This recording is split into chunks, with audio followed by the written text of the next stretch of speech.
একটি মাত্র দোয়া যা দুইজন নবী পড়েছিলেন। একজন নবী পড়েছিলেন তার কলিজার টুকরা দুই নাতির জন্য, আরেকজন নবী পড়েছিলেন তার দুই কলিজার টুকরা নিজের সন্তানের জন্য। তার মধ্যে একজন হলেন নবী মুহাম্মদ সাল্লাল্লাহু আলাইহি সাল্লাম, তিনি হাসান এবং হুসাইন রাদিয়াল্লাহু তাআলা আনহুর জন্য এই দোয়াটা পড়েছিলেন। আরেকজন নবী হলেন আমাদের জাতির পিতা সাইয়েদনা ইব্রাহিম আলাইহিস সালাম, তিনি তার সন্তানের জন্য এই দোয়াটা পড়েছিলেন। তার দুইজন সন্তান ছিল ইসমাইল এবং ইসহাক আলাইহিস সালাম। তাদের নিরাপত্তার জন্য ইব্রাহিম আলাইহিস সালাম আল্লাহ তাআলার কাছে এই দোয়াটা পড়েছিলেন এবং নবী করিম সাল্লাল্লাহু আলাইহি সাল্লাম তার দুই নাতির জন্য এই দোয়াটা পড়েছিলেন। দোয়াটি হচ্ছে রাসূল করিম সাল্লাল্লাহু আলাইহি সাল্লাম আমাদের শিখিয়ে বললেন, আউযু বিকালিমাতিল্লাহি তাম্মা মিন কুল্লি শাইতানি ওয়া হাম্মা ওয়া মিন কুল্লি আইনিল লাম্মা।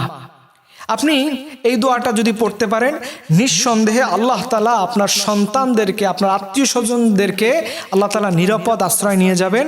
রাসূল করিম সাল্লাল্লাহু আলাইহি সাল্লাম আমাদের দোয়াটি শিখিয়েছেন, আউযু বিকালিমাতিল্লাহি তাম্মা মিন কুল্লি শাইতানি ওয়া হাম্মা ওয়া মিন কুল্লি আইনিল লাম্মা। এর অর্থ হচ্ছে আল্লাহর চূড়ান্ত বাক্য দিয়ে আমি আল্লাহ তাআলার কাছে আশ্রয় চাচ্ছি প্রত্যেক শয়তান, ক্ষতিকারক প্রাণী, কীট পতঙ্গ এবং প্রত্যেক হিংসুটের চোখ থেকে আমি আমার নাতিদেরকে, আমি আমার সন্তানদেরকে আল্লাহ তাআলার কাছে নিরাপদ চাই।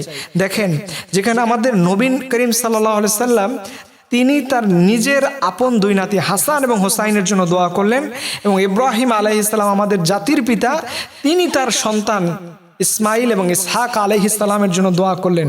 নিঃসন্দেহে বোঝা যায় যে এই দোয়াটা যে কত বড় একটা দামি দোয়া, যেটা পৃথিবীর মানুষ অনেকেই জানে না। যদি জানতো তাহলে প্রত্যেকটা মানুষ তার নিজের দায়িত্ব থেকে এই দোয়াটি পড়ে পড়ে আল্লাহ তাআলার কাছে ক্ষমা চাইতো, এবং আল্লাহ রাব্বুল আলামিন এই বিশেষ করুণার মাধ্যমে, বিশেষ দয়ার মাধ্যমে তাদেরকে আল্লাহ তাআলা নিরাপদ দিয়ে দিতেন। আসুন আমরা যেন নিয়মিত রাসূল করিম সাল্লাল্লাহু আলাইহি সাল্লামের যে দোয়াগুলো আছে এগুলো শিখি। এর কারণ হচ্ছে আমাদের জীবনের লাইফে আমাদের সন্তানদের, আমাদের ফ্যামিলির মানুষদের বিভিন্ন রকমের রোগ বালাই, বিভিন্ন রকমের সমস্যা হয়ে থাকে।